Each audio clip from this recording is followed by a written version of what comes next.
என்ன எதுக்கு எலெக்ஷன்ல ஜெயிக்க வச்சீங்க? என் பொண்டாட்டி இறந்துட்டானா? அனுதாபம்? இன்னும் என்ன அனுதாபத்துக்கு ஓட்டு?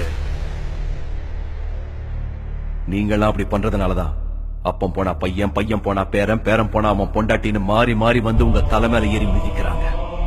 அவங்க உங்களை ஆடுறதுக்கு இந்த அடையாளம் மட்டும் போதுமா? வேற எந்த அருகதையும் தேவையில்லையா?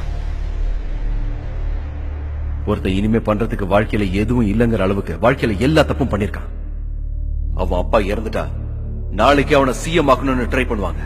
நீங்களும் மதம் பிடிச்ச யானை மாதிரி அவனுக்கே ஓட்டு போட்டு ஜெயிக்க வைப்பீங்க. வழி வழியா அவன் சந்ததிய பதவியில உட்கார வைக்கிறதுக்கு நாம என்ன மன்னர் காலத்துல வாழ்ந்துட்டு இருக்கோம்?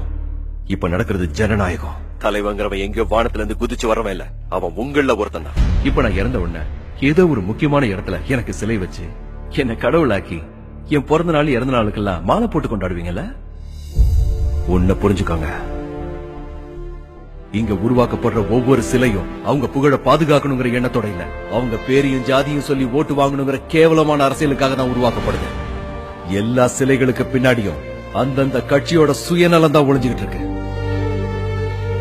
நீங்க ஓட்டு போட்டு தேர்ந்தெடுத்த அரசியல்வாதி அவன் கடமையை செய்யலனா ஏன் அவன் கால்ல விழறீங்க? அவன் காலரை பிடிங்க, நிக்க வச்சு கேள்வி கேளுங்க.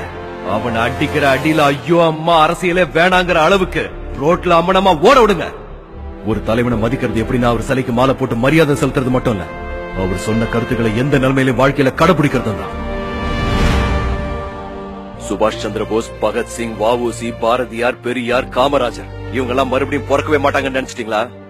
நீங்க ஓட்டு போடுறதுக்கு முன்னாடி மனசுக்குள்ள போர்பாட்டி ஜனகன மனன்னு நினைச்சிட்டு ஓட்டு போடுங்க. அவங்க உங்கள இருந்து வருவாங்க. ஜெய் ஹிந்த்.